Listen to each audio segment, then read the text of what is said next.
Thank you, Paul, for that very nice introduction. What I wanted to do in this part of the video or webinar was to actually talk about the thing that sometimes we miss, which is the most important, and that is strategy planning.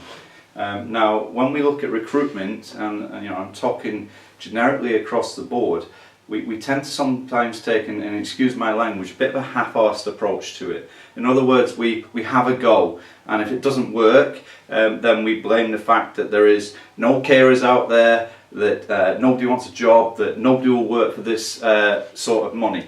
Which, in some cases is the case when we're talking about an entire population, but carers who want to care will work in care. And our job is to come up with a strategy in how to entice those carers to actually come and work for us. So I've sort of like set out 8 questions that I always ask whenever we're looking at a recruitment drive for somewhere, and they seem to be the most successful things to be able to put the drive together, which we'll be explaining more about in detail when you go back to Paul on the other side on the actual webinar, where we'll be able to answer a lot of your questions. But for the moment, what I want to do is just concentrate on what we mean by strategy planning. Now, the first question that we must ask ourselves is, who are we looking for?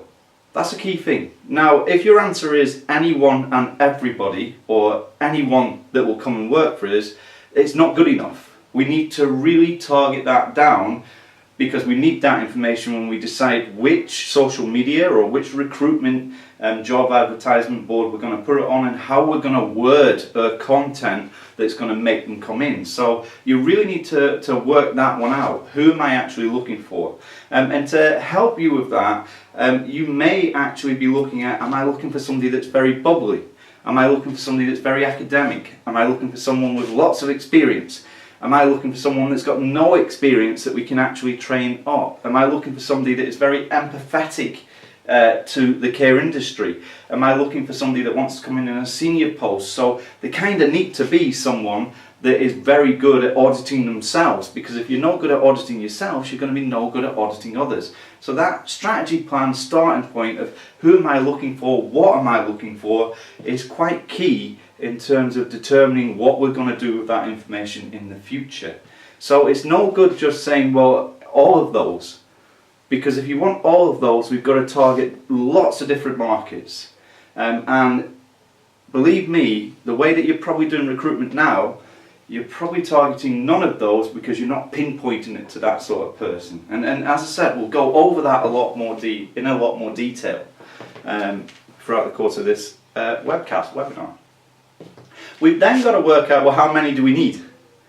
Because there has to be that point where we end it and we say, right, we've got enough to interview, so let's actually start that process. So how many do we need? And people need to be clear with that. If I really want a call of action to be to a person that they were going to rush to it because they want to get their information in there, then that how many do I need needs to be actually there within the recruitment advertisement. If I'm looking for one person, then people are going to get their CVs into me much quicker than what they are going to do if I say we are looking for carers. So it's that key moment of how many are we actually looking for. Is it 1? Is it 2? Etc. like that. Then we need to look at what are the hours that we're going to offer. And is there any flexibility within those hours? Is it weekend work? Is it night work? Is it day work? What are the actual hours? Because there's no point us getting 100 people to drive towards you and finding out at that point that none of them can start at 7 AM because they've got the kids to drop off at school. So we need to stop people coming to us that actually are just going to waste their time, fill up our gateway, and stop us concentrating on where we want to go. So what are the actual hours you operate? But remember this, if you have a catchment pool of 500,000 people, and the only thing that you can offer is a 12-hour shift, say 7 AM to 7 PM, of that catchment pool, you've just narrowed it right down. So you might now be left with about 50 people. And of those 50 people, anybody in your area is actually competing to get that person. So sometimes you've got to look at your hours. If your recruitment drive is not working, then we've really got to look at the point of, is it not working because it's the hours that we offer? And in reality, if it's the hours that we offer, then we need to do something about that. There has to be a change in pattern of what we're doing. Otherwise, we're never going to catch anybody. Okay, distance is a key important thing. So what is an acceptable distance? Now you may think people will travel 20 miles into work, or 10 miles into work, or 1 mile into work, but what is an acceptable distance to you? And I want you to be thinking along the lines of that in terms of, okay, what's the chance? They might say they want to do the job, but they're going to leave very quickly because they realise that that 4 mile travel to work is a nightmare to get home, and it's a nightmare to get home at the time they finish, or it's a nightmare to get in because they're coming in rush hour. So have a look at your distance, and I'll come back to that point of how we can put things in place that actually allow us to go further out of the catchment area of where you're generally looking, or target that area by putting simple solutions in. So I'll come back to that, or Paul will come back to that on the webinar when you go live with him. Okay, when do we want them to start? Key thing, because that's going to drive the process that we put in place in terms of how fast we're going to get them to that interview point. So if we are saying we need immediate starts, what does immediate mean?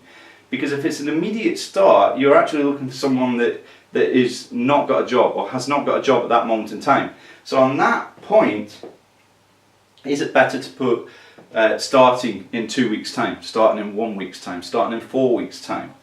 So it's key bits like that you need to ask yourself. Who's going to capture the information? So I'm going to show you, or we're going to show you lots of different ways in which you can put posts out. So you're going to have information filtering through from different sections. So you need a responsible person that's going to capture that information and respond very, very quickly. The easiest thing I can say to you here is at this point, you're in sales, okay? Not operations, you're in sales. The operation begins when we start the interviewing process.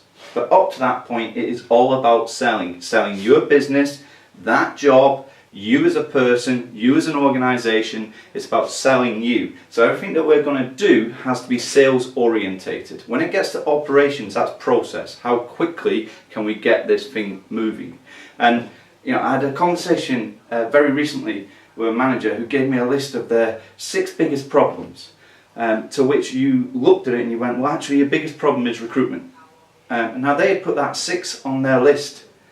Actually it needed to be top of the list. That's where the concentration needed to be, because at that point, if they got that one sorted, they would find that the other 5 started to rectify themselves. So it's finding that pattern and link. So give this your time, invest your time into it.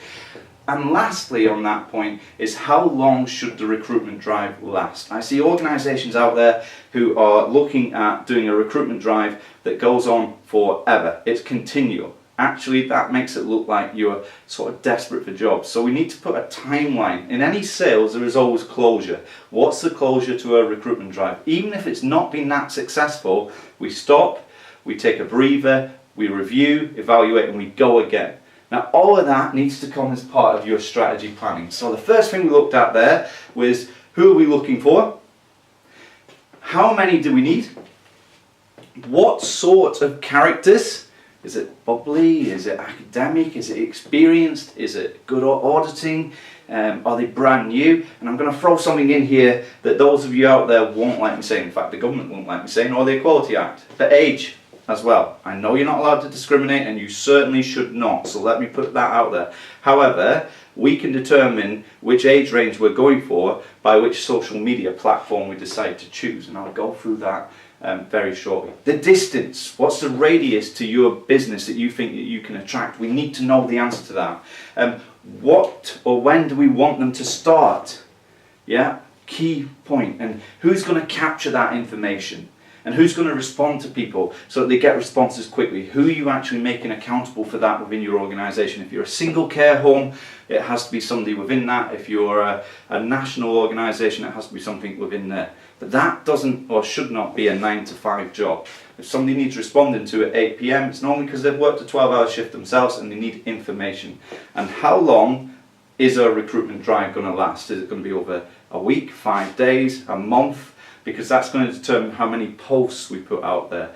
And when we go back to the live webinar, you'll see how we actually start to take the information I've just explained to you and start to process it into the content that's going to make the sale, that's going to hook the person to want to speak to you. At that point, we're now into operations. So back to the webinar. Paul, enjoy yourself. Everybody enjoy yourself. Any questions on this, ask him.